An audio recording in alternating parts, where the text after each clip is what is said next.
principais notícias do dia.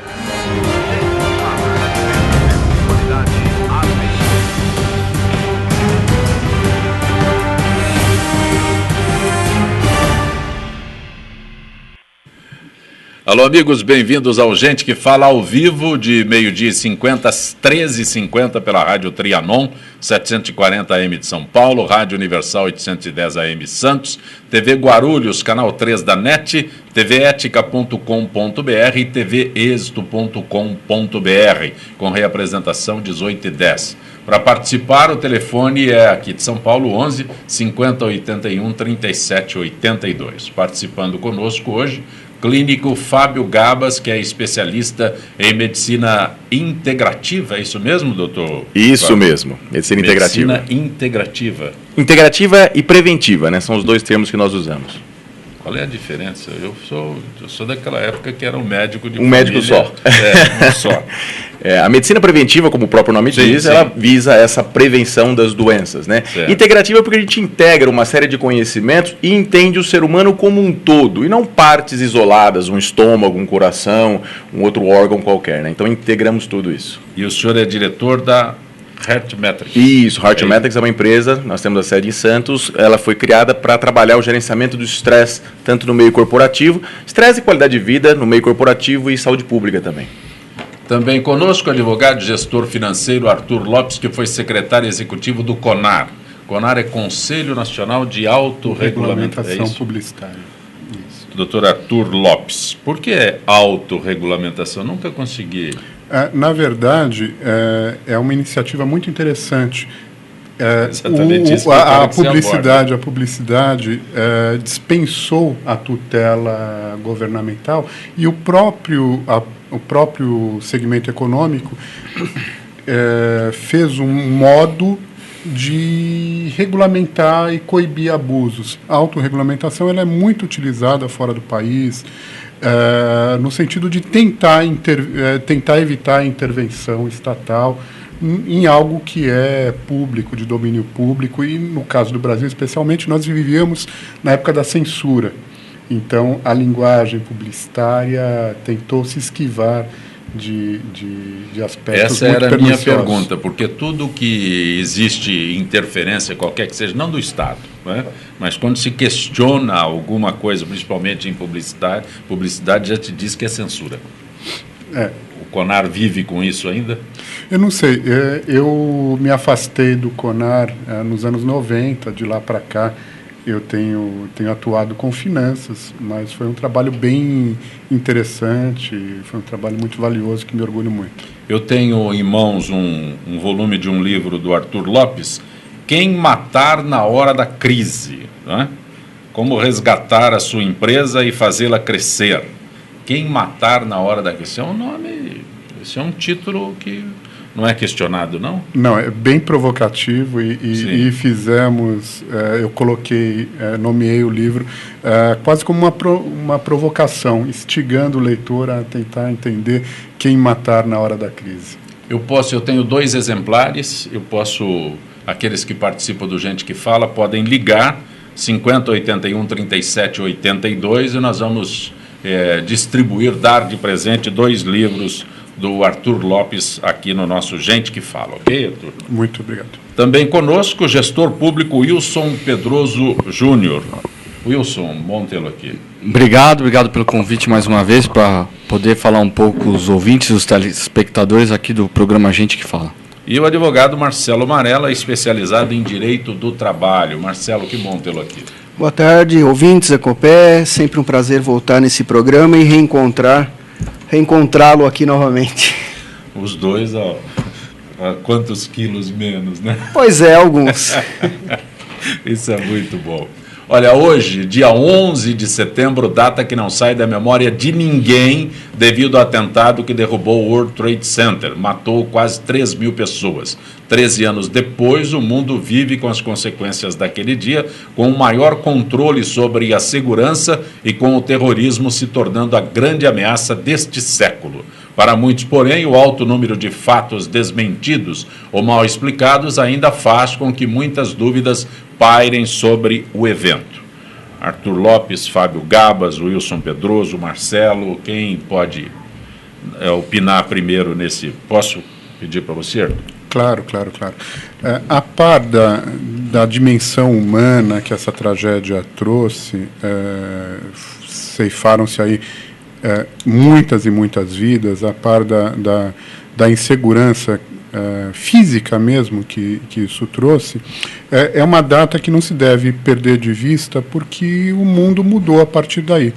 E mudou não somente no aspecto comportamental, mas até mesmo no aspecto econômico. Vários analistas entendem que a gênese da crise de 2008 se deu a partir do 11 de setembro. Naquele momento, para evitar uma desaceleração mais intensa, para que fossem evitadas consequências maiores, o governo baixou juros, estimulou consumo, se despreocupou com o endividamento das famílias, algo que, por coincidência, nós estamos assistindo aqui no Brasil nesse momento. Mas, naquele momento, se criou um endividamento muito grande das famílias, se esgotou o modelo de consumo, e, juntamente com isso, os gastos bélicos na guerra do Iraque, na guerra do Afeganistão, redundaram num déficit muito expressivo nas contas públicas, e isso tudo veio desaguar em 2008, e além daquela dimensão física, onde se viram mortes, onde a sensação de insegurança nos Estados Unidos e no mundo inteiro, por extensão, se tornou aguda, temos que lembrar também dos desdobramentos, temos que lembrar também de como isso teve reflexos também na condução econômica. E isso foi tão, ou talvez até mais pernicioso do que o acontecimento naquele momento. É fato que, para nós, é um dia muito triste. Para nós temos que recordar aqueles acontecimentos com muita tristeza pelos fatos em si e pelos seus desdobramentos. Wilson? Eu vou um pouco na história, um pouco que o Arthur falou. Eu acho que assim, nós temos que achar um jeito, as grandes potências têm que achar um jeito de acabar com essa indústria da guerra. Porque a guerra nada mais do que uma indústria. Uma das indústrias mais poderosas do mundo. Tem um filme que eu não lembro o nome aqui, nenhum ator, que fala, o cara era o rei da guerra, o dono da guerra lá, que vendia armas, e muitas vezes vendia vendia para o cara que estava sendo atacado e vendia para quem ia atacar. Então é uma indústria. Com Nicolas Cage, né? E muitas isso mesmo, Senhor das Armas. Senhor das Armas. Então eu acho que isso é uma indústria. As pessoas têm que, ao mesmo tempo que tem a indústria da guerra, a gente tem que ter a indústria da paz. Os grandes potências, muitas vezes, a gente nem entende por que eles estão brigando. Porque as brigas, muitas vezes, começam com aquelas guerras frias, de informações das indústrias, de território. Estamos tendo agora, de novo, lá na Rússia, entrando de novo no estado ali do lado para dominar o poder, dominar espaço, que muitas vezes ninguém entende. Aí os Estados Unidos vai lá e se defende, ou entra também em confusão em conjunto. Essa é uma indústria, infelizmente, e muitas vezes sobra para quem? Para quem não tem nada a ver com a história. Quantas famílias foram destroçadas nessa história do World Trade Center? Quantas pessoas... A insegurança que cria, até para turismo mesmo, a gente tem insegurança. Para entrar nos Estados Unidos é um inferno. Muitas vezes para sair também, mas o que é isso? É a insegurança que se tratou. Você fica muitas vezes preocupado no voo com as pessoas que estão do seu lado. Então cria uma insegurança desnecessária, afeta a economia. A única economia que cresce é a economia da guerra, a economia das armas. Dr. Fábio Gabas? Bom, eu entendo dessa forma também.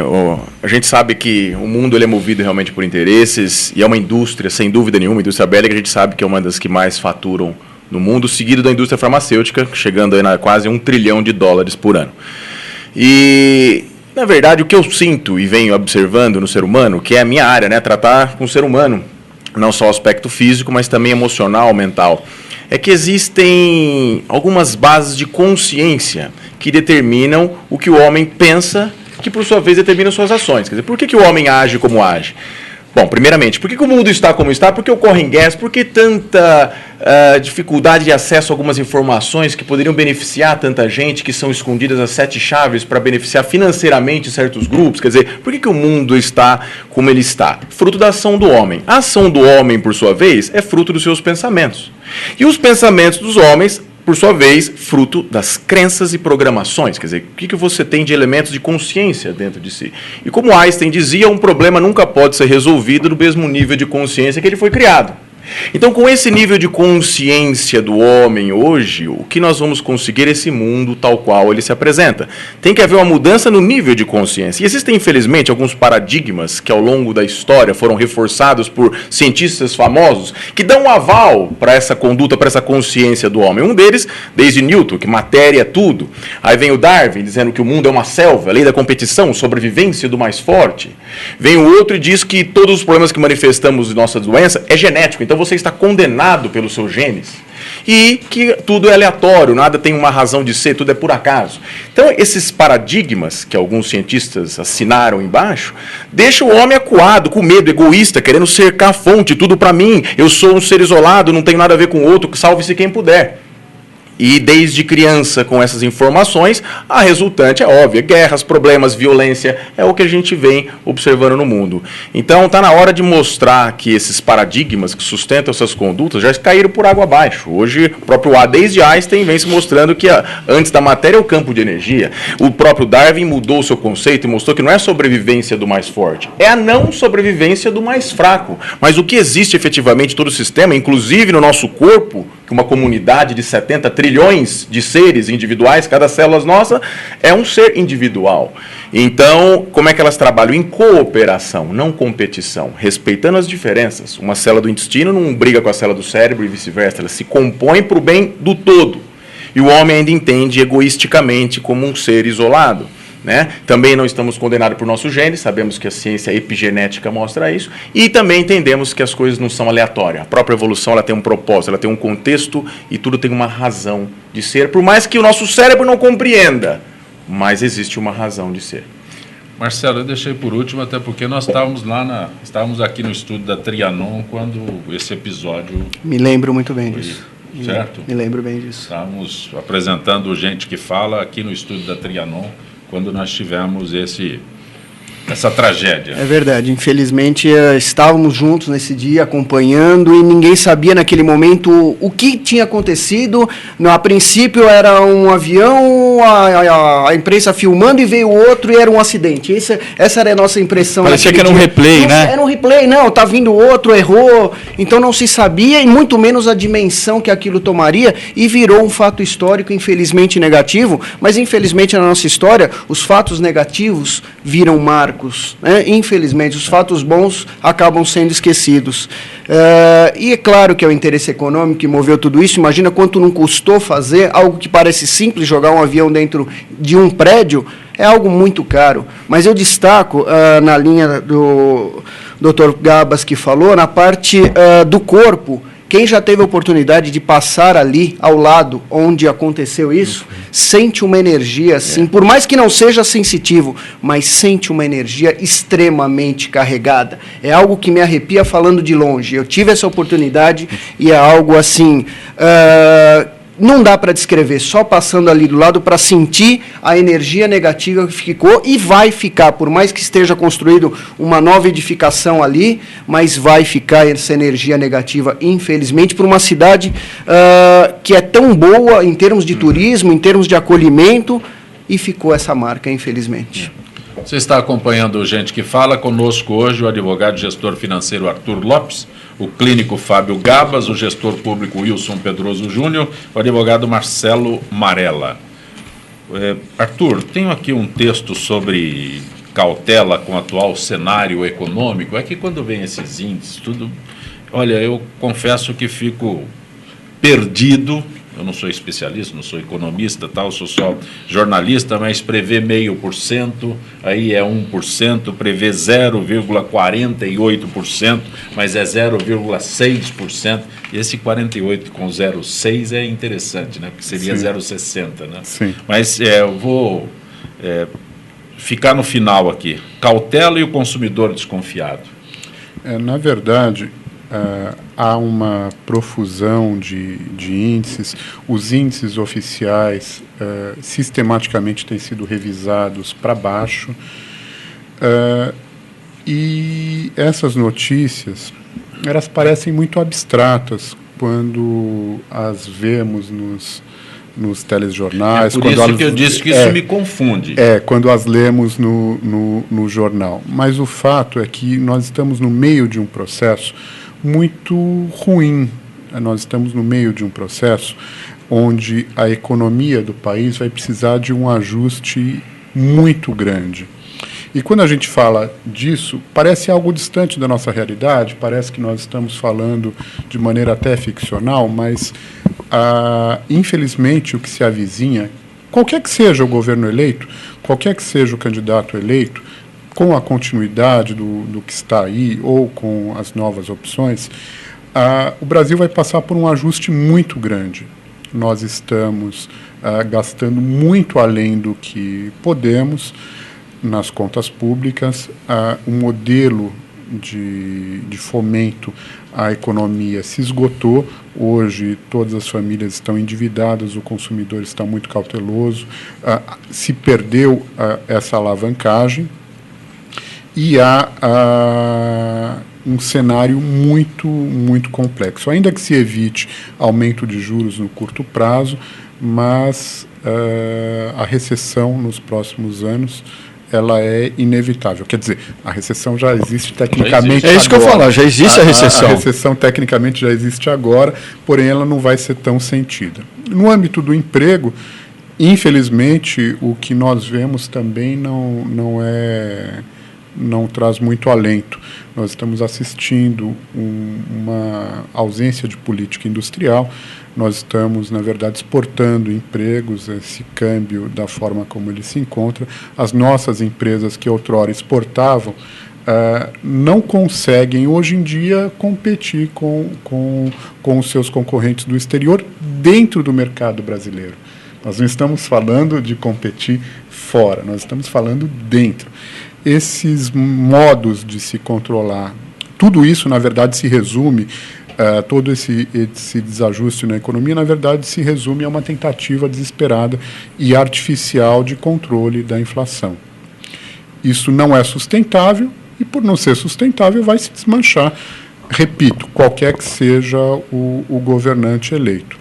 E o resultado na vida prática de quem está nos ouvindo, na vida prática nossa, vai ser extremamente pernicioso.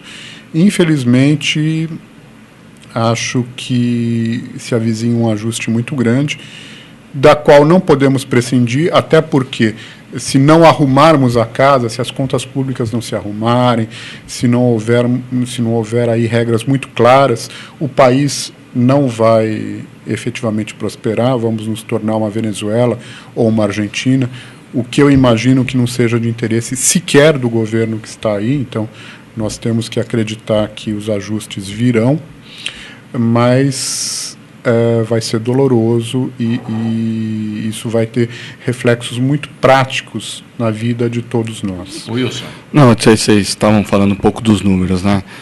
Não precisa de número para saber que a coisa está ruim. Não precisa vir falar o governo ou próprios institutos falar que, olha, só vai crescer meio. A gente sente no dia a dia.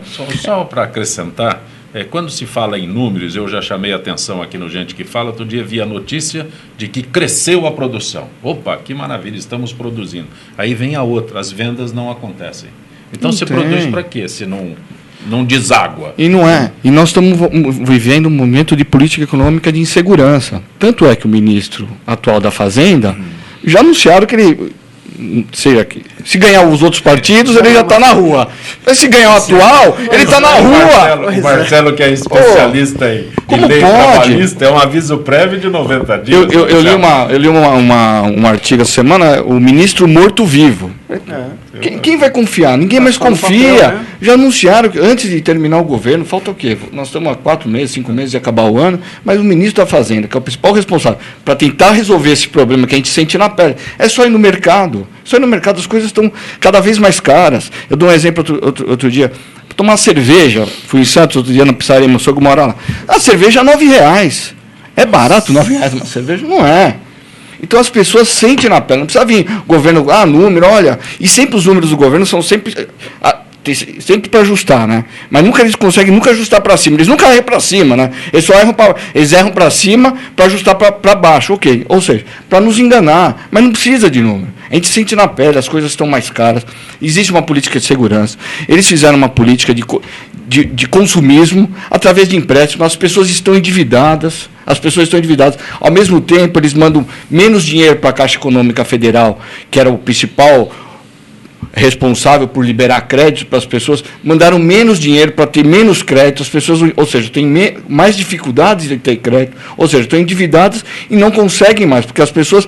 É aquela bola de neve, é uma bola de neve. Quem vai a uma instituição financeira, você citou a Caixa, né? Caixa Econômica Federal, que é símbolo do Brasil, a pessoa não sabe que não tem dinheiro para emprestar. A pessoa tem a certeza que vai lá, eu vou comprar um carro e vou financiar, mas não sabe que não tem. Mas não é. Tem. Porque sabe também o que aconteceu na economia? Teoricamente, o dinheiro povo, que nem...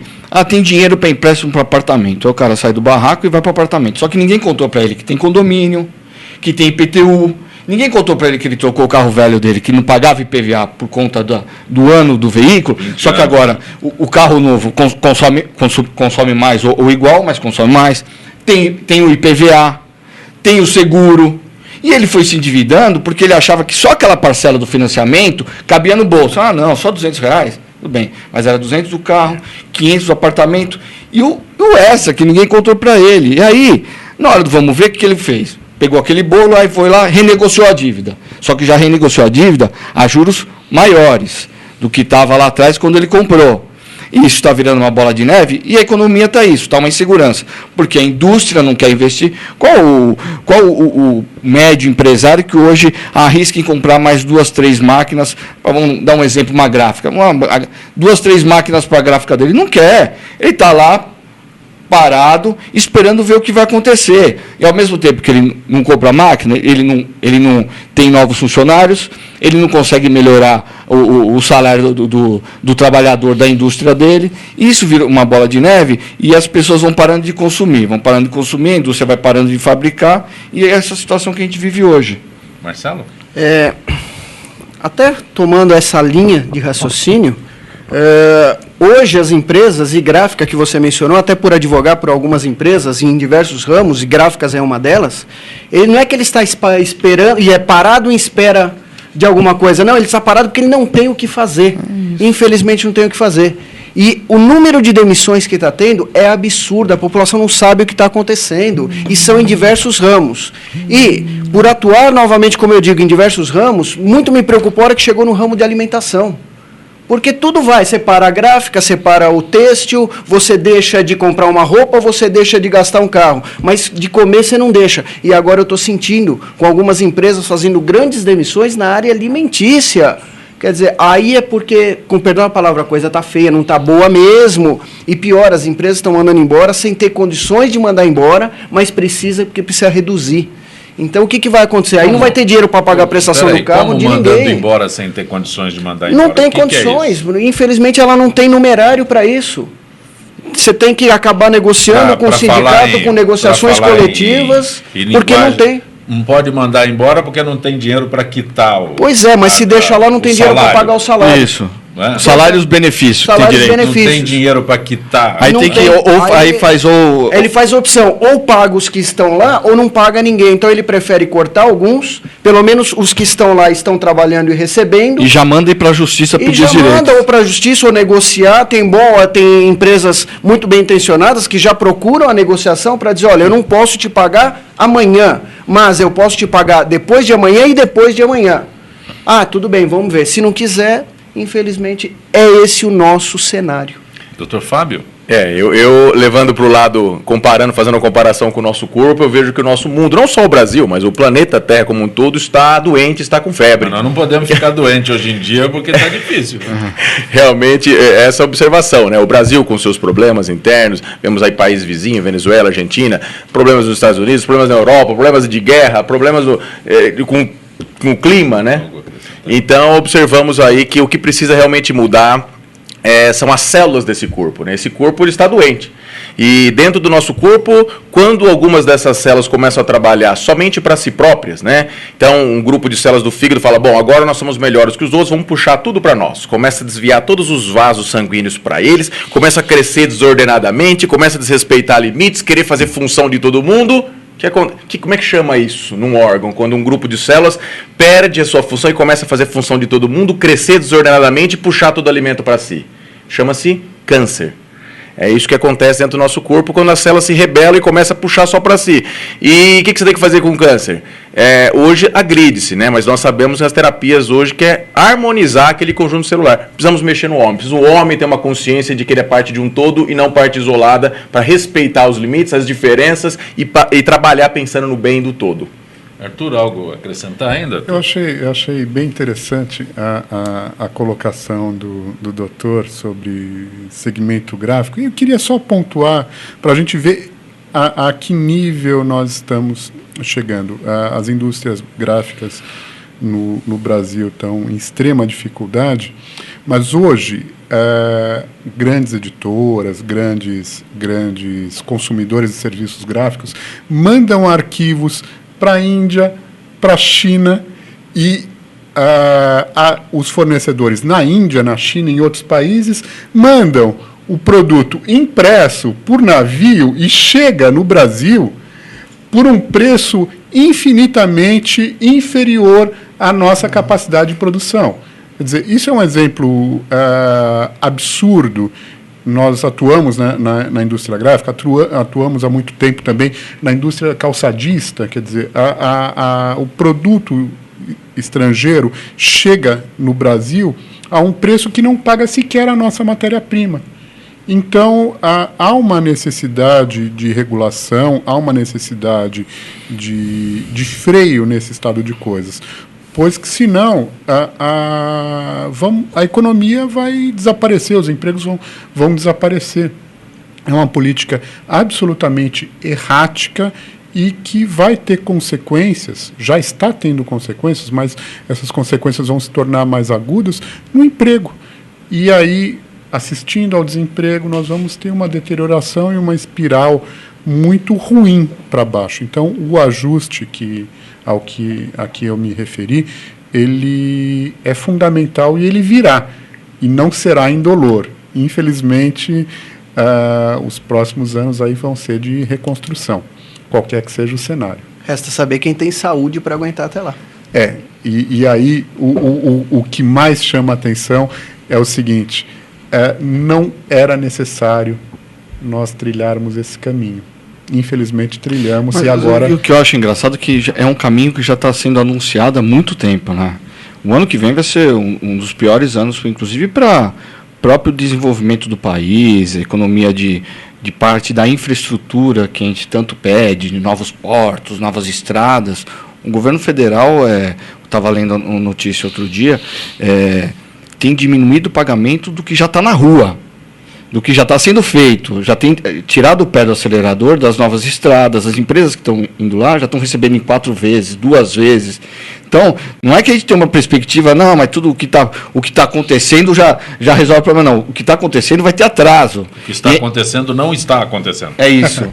Bem sintetizado. Então, a gente vai ter um problema, porque o país só cresce com infraestrutura. Tem um problema de água, tem um problema de energia. Como que você cresce com a sua indústria se você não tem capacidade de receber energia? Se o governo não tem capacidade de entregar energia. Outro dia a gente estava fazendo um estudo de compra de energia para grandes empresas, né? O mercado não tem, porque existe uma bolsa de energia que é fora da Eletropaulo, essas coisas. Não existe energia no mercado para você comprar para grandes indústrias. Não existe. O que acontece? A indústria não consegue ampliar, não consegue competir com o mundo de fora, lá fora. Então, assim, nós vamos, infelizmente, o ano que vem, principalmente, vai ser um ano muito difícil para todo mundo. Doutor Fábio, posso dizer que a consequência disso é o estresse? Sem dúvida, né? O estresse, o grande vilão, aí será um prazer falar sobre ele. Já. Nós vamos fazer um intervalo no Gente que Fala, que tem hoje o advogado, o gestor financeiro Arthur Lopes, tem o clínico Fábio Gabas, o gestor público Wilson Pedroso Júnior e o advogado Marcelo Marella participando do Gente que Fala.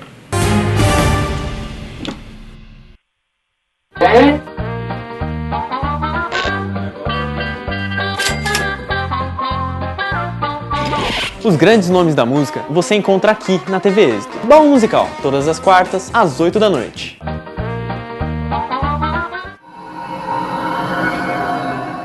Olá, meu nome é Solange Genari. Eu sou professora da Universidade de São Paulo, da Faculdade de Medicina Veterinária e médica veterinária e responsável pelo Animal Web.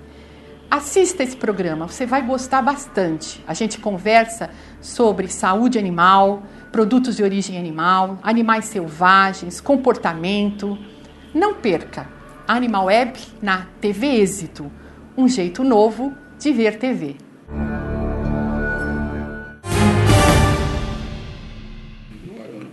Você está acompanhando Gente que Fala. Hoje o advogado gestor financeiro Arthur Lopes, também participando conosco o clínico Dr. Fábio Gabas, o gestor público Wilson Pedroso Júnior, o advogado Marcelo Marella, e nosso contato agora é com a Zilka Fialho, que é supervisora de marketing da AFIPESP. Zilka, boa tarde, Zilka. Boa tarde, Zancopé, boa tarde, ouvintes e debatedores do Gente que Fala. Zilka, vamos abordar hoje o Instituto de Assistência Médica ao Servidor Público Estadual, o IANSP, recebe diariamente pacientes que buscam tratamento por causa de obstruções nas artérias e outras doenças causadas por má alimentação, tabagismo e falta de atividade física. Eu começo perguntando de que forma esses fatores de risco agem no organismo. Pois é, hoje vamos falar um pouco sobre saúde. Os maus hábitos alimentares provocam acúmulo de substâncias gordurosas no sangue, que levam ao aumento do colesterol ruim, o LDL. E esse tipo de ocorrência, segundo o médico Roberto Saciloto, que é diretor do Serviço de Cirurgia Vascular do Hospital do Servidor Público Estadual, não provoca sintomas, porém está intimamente ligado à obstrução do fluxo sanguíneo nas artérias, podendo desencadear aí doenças como infarto agudo do miocárdio, acidente vascular encefálico, doenças que colocam o paciente em alto risco de morte. O médico também chama atenção para o colesterol bom, o HDL, que tem a função de proteger o sistema cardiovascular, e explica que tão ou mais importante que a redução dos níveis de colesterol total, é bom manter uma proporção entre as duas frações. Zilka, quais os tipos de alimentos que devem ser evitados para se manter longe da doença? Olha, o aumento do colesterol ruim, em alguns casos, ele pode surgir por fatores genéticos, situação em que a adoção de medicamentos se faz necessária. Porém, apenas o médico, com a ajuda de exames laboratorial, pode confirmar o diagnóstico e prescrever o tratamento adequado. Para manter a circulação sanguínea saudável, é preciso reduzir o consumo de alimentos ricos em gordura animal, como carnes vermelhas, leite e seus derivados, além dos embutidos. É importantíssimo também evitar o sedentarismo, que leva ao excesso de peso, e também o tabagismo. E como é realizado o diagnóstico?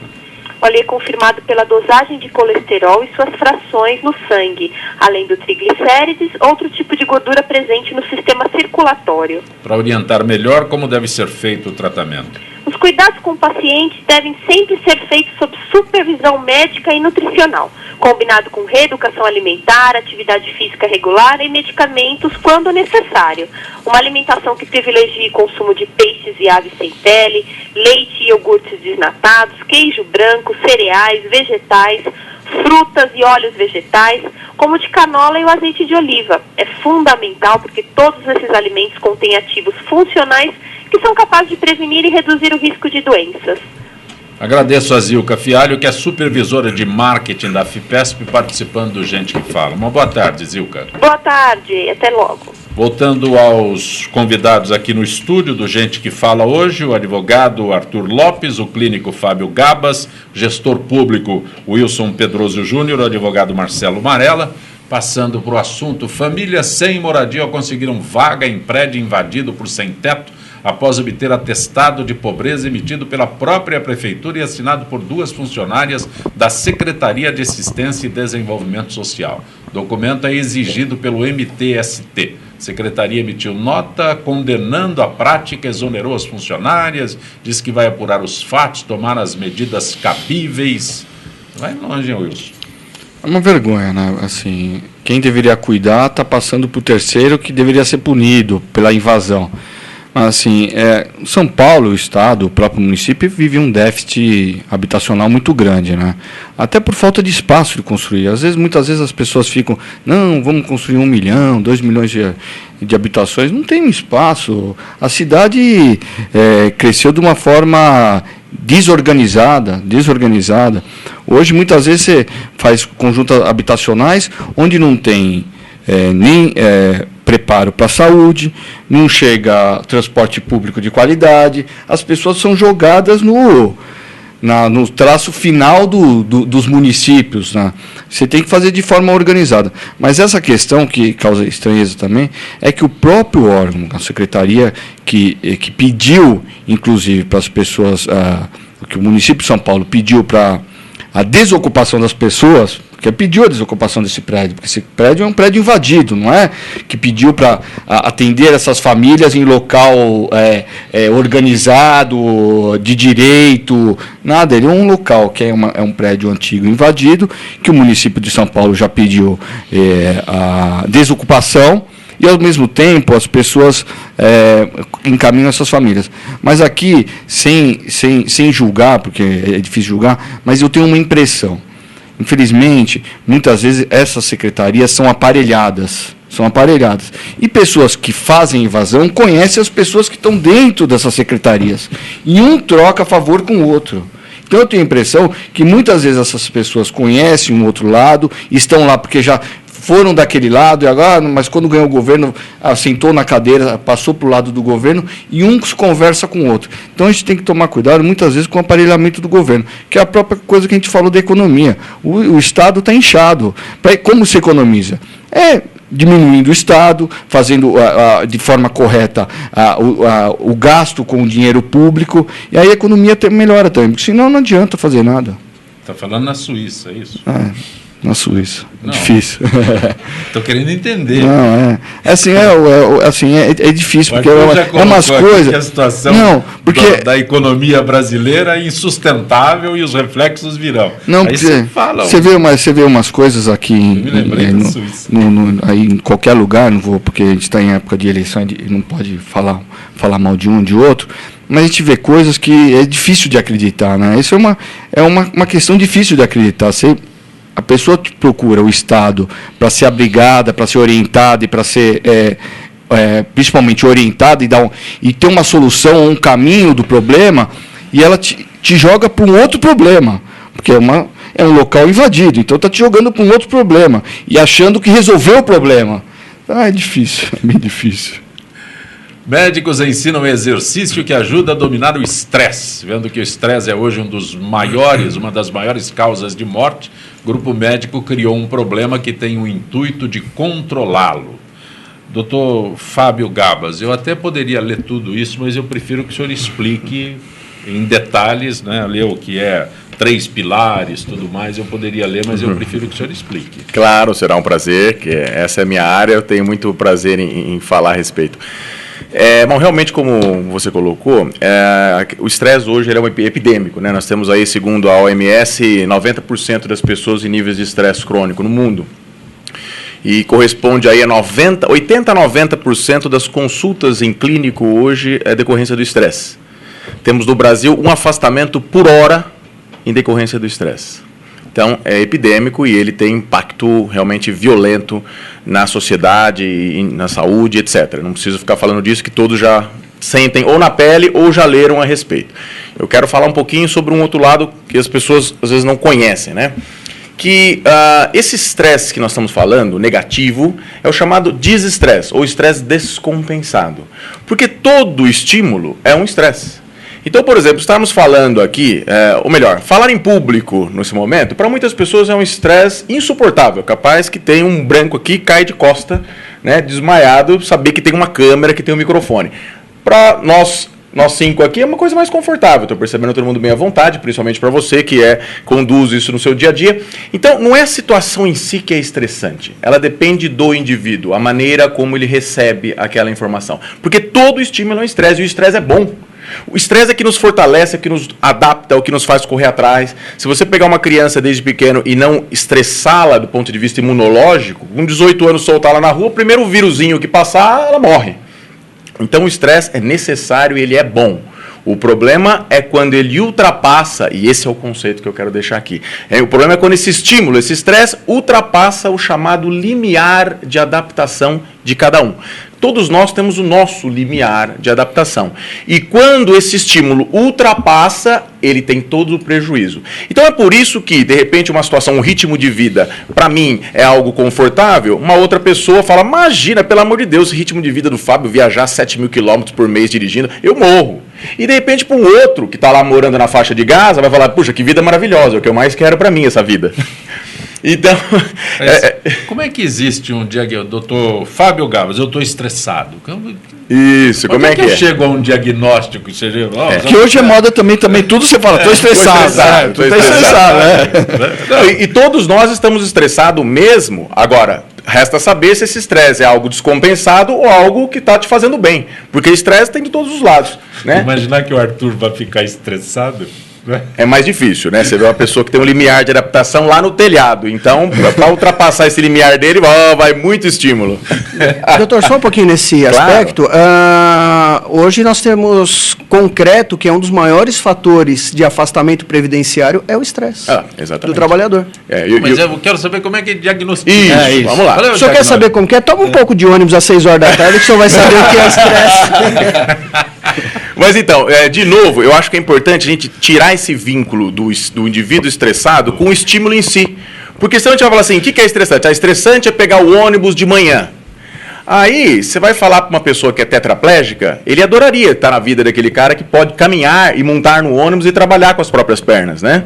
Então, não dá para vincular o estímulo em si ao indivíduo estressado. Porque, como eu disse, tem trabalhos até mostrando para nós que a classe que ganha aí salário mínimo tem um percentual de gente mais satisfeita e feliz do que entre pessoas com muito mais posses. Quer dizer, não dá para a gente vincular esse estímulo é estressante ou aquilo não é estressante. Porque eu atendo pacientes de diversas classes sociais, inclusive atendo pessoas mulheres, por exemplo, que o marido dá mesada de 40 mil reais e ela não tem que trabalhar, os 40 mil reais para ela, e que a queixa principal no consultório é estresse. Né? E aí nós podemos dizer, puxa vida, mas ela não tem motivo para estar estressada, mas está. O diagnóstico clínico e biológico, fazer todos os exames de sangue, você vai ver que ela está estressada e vamos falar sobre isso. Mas o que eu quero dizer é que vira outro e fala, não, ela não tem motivo, eu tenho. Aí comparado com o quê? Comparado com um panorama mundial em que 3,5 bilhões de pessoas no mundo, ou seja, metade da população não tem privada em casa, que 70% da população do mundo vive com menos de $1 por dia, mais de 40 mil pessoas morrem de fome por dia. Então o panorama mundial ele é desconfortável, ele é tenso, nós estamos num momento de mudança, todo mundo aqui falando de mudanças, né?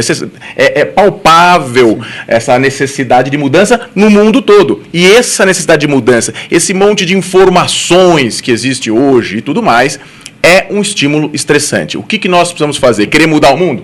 Então, para eu parar de ser estressado, vamos resolver a economia, vamos então promover a paz no mundo todo, vamos acabar com as doenças e eu vou ficar tranquilo, vou perder o meu estresse. Não adianta eu querer mexer fora, eu tenho que mexer dentro de mim. O que eu tenho que fazer? Aumentar o meu limiar de adaptação para que todos esses estímulos caiam para mim dentro desse limiar, permitindo que eu me fortaleça com isso até, que eu consiga me adaptar, que eu consiga aproveitar a crise, que eu estava conversando com meu amigo aqui, ele já falou, por crise é o momento de você aproveitar oportunidades. Sem dúvida. Então, aproveitar esse estímulo todo e tornar isso um benefício para que eu possa crescer ainda mais, mas vai depender da minha ótica, porque a minha qualidade de vida, ela depende do significado que eu dou para a minha vida. O tratamento do estresse é através de medicamentos? Existem medicamentos para estresse, desde drogas ansiolíticas, antidepressivos, né? Porque as consequências psíquicas do estresse, síndrome do pânico, esses transtornos de ansiedade, depressão. Então, existem drogas para cada uma dessas modalidades das consequências. Então, falando de tratamento de consequências, nós temos drogas para os aspectos psíquicos.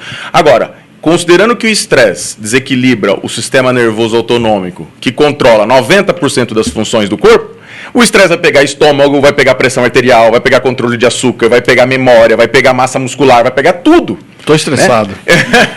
Só de ouvir. Só de ouvir. Já. Não, e aí vai fazendo a relação do que você tem, né? Ele vai falando, colesterol tenho, e vai falei, tudo tem. Vai indicando. O estresse descompensado desequilibra toda a nossa fisiologia. Então, tratamento, em termos de drogas, existe, mas estamos tratando a consequência. A nossa proposta como empresa é ir na raiz do problema. Então, esses pilares, conforme você citou, a ideia é fortalecer, aumentar esse limiar de adaptação do indivíduo para que ele consiga se adaptar, para que aumente nele a chamada resiliência. O que é resiliência? Essa capacidade de se preparar, adaptar às situações, aos estímulos do estresse. Né, dos estímulos do dia a dia que estão aí. Então, esses são os pilares que eu considero como uma verdadeira terapia. Claro, o indivíduo que já está cometido pelas consequências, vamos tratar, vamos melhorar a ansiedade, vamos ajudá-lo a dormir melhor, porque o próprio fato de não dormir prejudica ainda mais esse estresse. Então, existem os medicamentos, drogas, fitoterápicos, suplementos, também temos que pensar nessa linha mais natural, mais fisiológica, que é a linha que eu trabalho. Né? Usamos isso, mas sem dúvida que o fortalecimento desses pilares que sustentam o limiar de adaptação são mais importantes. Um assunto muito importante que a gente aborda agora é sobre a PEC das domésticas, que ampliou os direitos trabalhistas dos empregados domésticos, mas não provocou alterações significativas no mercado de trabalho. Doutor Marcelo, duas mudanças, uma positiva e outra negativa, né? Condições de quem está empregado melhorou, mas a oferta diminuiu. Posso colocar dessa forma? Não, infelizmente não. Positivo não tem nada. Tá? Esse item positivo eu esqueço. Pois é, pode ter certeza disso. Tá? Logo que saiu essa PEC das domésticas, abril de 2013, eu proferi algumas palestras e tive aqui nesse programa, inclusive, e sofri críticas assim, rigorosas, porque eu estava sendo muito pessimista, onde eu dizia, isso vai dar desemprego. E aconteceu, está acontecendo. Não tem jeito, deu desemprego mesmo. Porque o que se aumentou? Direitos. Só que direitos que não tem como tratar uma empresa como uma casa. Você não pode comparar uma residência como uma empresa. Você vai controlar o horário, você vai colocar um relógio de ponto na sua casa, pelo amor de Deus, não dá para fazer isso. E quiseram comparar dessa forma. E me lembro muito bem que tinha, na época, um deputado aqui que me fez uma crítica muito forte. Mas a ideia é boa. Eu falei, claro, a ideia é ótima, é excelente, mas o efeito da ideia vai ser nefasta, e foi nefasta, cada vez mais. A maior prova do que eu estou dizendo é que, há 1 ano e 4 meses, essa PEC parou. Falta muito a regulamentar ainda dessa PEC, e ninguém mais fala nela. Ninguém fala em complementar essa legislação, porque perceberam que aí vai ficar pior ainda. Então, criar esse horário, criar um dinamismo diferente, o pior de tudo, fazer esta comparação empresa-casa, não tem como fazer essa comparação. E resolveram fazer. Então, não vejo efeito positivo, infelizmente, nenhum. Com isso, os empregados domésticos tiveram agora registro. O registro sempre teve, está previsto lá desde 1942 na CLT, previsto desde 88 na Constituição Federal. Direito a 13º, férias, desde 88 também está previsto isso. Então, o que veio? Regulamentação de horário. Só que é infactível comprovar e controlar um horário de alguém que está sozinho em casa. A própria lei trabalhista diz de uma empresa, só é possível se controlar, o controle é obrigatório para quem tem mais de 10 empregados. Presumo que nenhum de nós aqui tem mais de 10 empregados domésticos. Eu, particularmente, não. Então, quer dizer, não dá, é algo que não se tornou real, tanto que parou por causa disso. Marcelo, me lembro que quando essa discussão surgiu, aqui mesmo no Gente que Fala, eu nunca esqueci o nome dele por outros, mas é Valdir. Então, ele sugeria, isso só vale para condomínio, né, quem mora em casa, mas ele sugeria que no condomínio, uma vez que tem lá o relógio de ponto para os empregados do condomínio, que os domésticos marcassem o ponto naquele relógio. Isso é possível? Não. Não tem validade jurídica nenhuma isso, porque cada situação, cada caso é um caso. Existe um princípio no direito do trabalho que diz... primazia da realidade. O que vale é o que realmente acontece. Por quê? Ele vai anotar no relógio do condomínio e vai começar a trabalhar daqui meia hora. Ou pior, ele vai começar a trabalhar às 7 e só vai anotar às 9. Por determinação de alguém errada isso. Então, Não tem o porquê. E o condomínio não tem como ele comprar essa responsabilidade. Hoje, os arquivos de um condomínio não podem ser liberados até por uma questão de segurança. Então não tem, é totalmente inviável se fazer isso. Que quando surge uma ideia dessa, né? Aí as propostas são... Não, e a gente está assim... Eu presumo, a ideia é boa, não vou dizer que, claro que sim, precisa regulamentação, mas não fazer dessa forma. A gente está no momento de desburocratizar nossas leis, né? E assim, que nem eu não tenho problema, porque eu tenho também uma funcionária em casa lá. Eu sempre registrei, pago a hora extra quando ela fica até mais tarde, ela mesma assinala lá e assina, pago o ISS, pago tudo direito. Mas eu fico imaginando, eu fico o dia inteiro fora. Como que eu vou controlar se ela faz 1 hora de almoço? Impossível controlar. Impossível. O pior é que tem gente colocando câmeras dentro de casa para controlar isso. Aí, quer dizer, aí já fugiu tudo que é uma residência, o que é uma casa. Não é difícil. Wilson, uma pergunta. Como foi possível durante 9 anos fiscais da Fazenda Paulista tenham cometido falcatruas e ninguém do governo percebeu? A pergunta é do Robson Trindade, do Tatuapé. Infelizmente, ninguém percebe nunca nada, né? Quem falou que na democracia a principal palavra é eu não sabia. Democracia é o termo mais depreciado do país. Tô falando, a democracia, a melhor palavra depois da democracia foi eu não sabia. Assim, tem coisas que a gente escuta em rodas de amigos, esse negócio de fiscalização, essa situação de essa burocratização para pagamento de impostos. É isso. O que cria esse mundo de corrupção, além de ter o corruptor também, porque ninguém fica só falando nos fiscais, né? Mas quem foi lá também pedir a facilidade? Ou foi... Mesmo que, ou aceitou a facilidade, porque muitas vezes os fiscais também vendem dificuldades para você entrar no jogo deles, né? Mas o que acontece? É a burocracia. Se tudo isso estivesse na internet de fácil acesso, se todo mundo tivesse controle de quanto deveria ter recebido, quanto entrou, quanto saiu, não tem. É uma burocracia, uma papelada. Acabamos de falar, não sei se a gente falou na rádio, falou no programa, falou fora dele, a dificuldade de fechar uma empresa. Sim. Quantos anos, quanto tempo se abre, sei lá, em meses e muitas vezes anos. Eu tenho a empresa de um tio meu que já faleceu, que eu deixei lá, eu tentei fechar, não criar nenhum tipo de problema, porque ele não tinha filho, a família mais próxima eram os nossos, não consegui fechar, deixei aberta lá, porque era tanta dificuldade, tanto documento que a gente nem sabe onde tem, onde vai atrás. E é isso, esse tipo de fiscalização cria esses problemas que a gente já viu fiscalização no município com o IPTU, já viu fiscalização no município com o INSS. Por quê? Porque é uma burocracia que fica na mão de meia dúzia de fiscais, que ninguém tem acesso e ficam vendendo dificuldades para vender facilidades. Doutor Fábio, medicina integrativa também pode prevenir diabetes e casos com componente genético ou hereditário? É o Jaime do Jardim Bonfilhole. Olá, Jaime. É o seguinte, por mais que você tenha nos seus genes, né, herdou dos seus pais, avós, não importa, o gene do diabetes, não quer dizer que você vai ter. Aliás, todos nós temos na nossa receita, no nosso genoma, a possibilidade de uma série de doenças, que só vão se manifestar e como e quando, se as informações que você fornecer para o seu corpo forem condizentes com ela.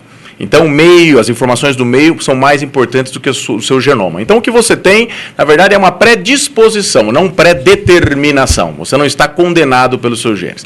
Ou seja, no caso do diabetes especificamente, desde o mais cedo possível, você evitar os alimentos que se transformam em açúcar rapidamente, você estará prevenindo, sem dúvida nenhuma, silenciando esses genes do diabetes. Então, Fábio, não dá para fazer isso. Parar de comer açúcar antes, parar de comer chocolate antes, para prevenir.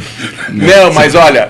Momento consulta, Wilson. Não, é que, aproveitando essa história de DNA, que você escuta muito hoje que existem exames de DNA para saber futuras doenças que podem, se você tem, sei lá, quando você tiver 70, 80 anos, existe mesmo, Olha, se você pegar 2 irmãos gêmeos, eles nasceram idênticos, eles têm o mesmo genoma, se eles são idênticos, o mesmo genoma. Por que um tem uma doença com 40, morre do infarte, um câncer, o outro vai até os 100 sem nada? Se fosse determinante, os dois irmãos gêmeos teriam sempre as mesmas doenças nas mesmas datas e morreriam da mesma coisa, né? Então nós sabemos que é uma predisposição. Você tem uma facilidade maior quando o seu corpo está desarmônico a partir para aquele lá. Um é para o infarto, outro é para o câncer, outro é para artrite, outro é para diabetes.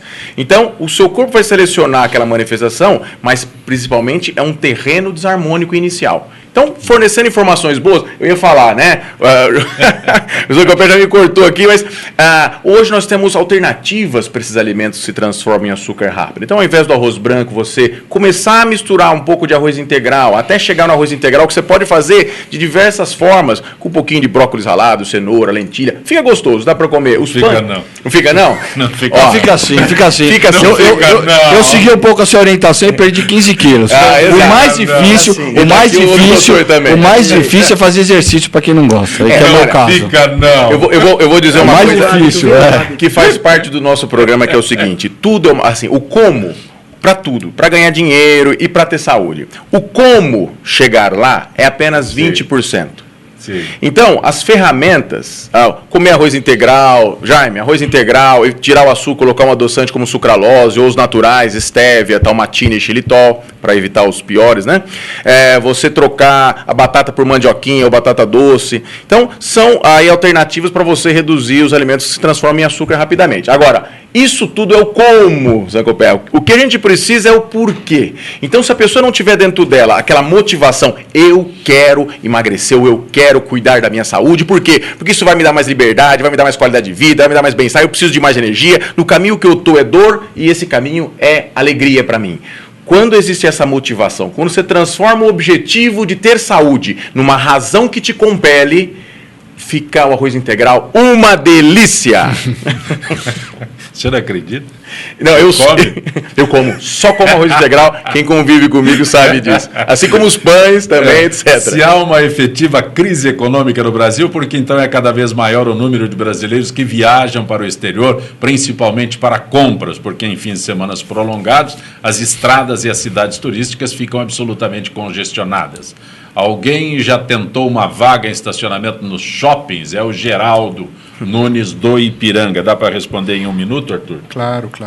Há sim uma crise econômica bastante aguda. Infelizmente, o modelo econômico aí privilegia o consumo, mas isso não é sustentável ao longo do tempo. Nós já começamos a ver sinais de uma fragilidade intensa que, infelizmente, vão se tornar agudos na medida em que os níveis de emprego forem deprimidos, o que inexoravelmente, infelizmente, vai acontecer. Isso, posso só complementar que eu acho também? Muitas pessoas viajam para o exterior, porque viajar aqui dentro do país está muito caro. Está muito caro. Às vezes é mais barato você comprar uma passagem, fazer uma viagem para a Argentina ou para os Estados Unidos, do que você ir para o Nordeste, Uruguai, do que ir para o Nordeste, Exatamente. Aí nós caímos de novo na apreciação da moeda, que estamos nesse patamar basicamente por uma decisão política de segurar a inflação e tem todos esses desdobramentos desagradáveis. Arthur, um dos livros vai para o Paulo Almeida no Ipiranga e o outro para Caroline Soares, que é do Jardim São Paulo. Faço votos que gostem da leitura e tenham um bom proveito. Arthur Lopes, que é advogado e gestor financeiro, eu agradeço a tua Eu é que agradeço, foi um grande prazer estar aqui com os colegas de bancada, com você e com os ouvintes. Dr. Fábio Gabas, muito bom tê-lo aqui, Dr. Fábio. Prazer foi meu também, obrigado a todos. Marcelo Marella, bom reencontrá-lo, Marcelo. Digo mesmo, estou sempre aberto aos convites. E quanto ao Dr. Fábio Gabas, acertamos as consultas? O check-in é um prazer. É um prazer. Dr. Fábio, um site? Tem o site do programa, né? Nosso programa de qualidade de vida corporativa e saúde pública é Programa Despertando Vidas, tudo junto, www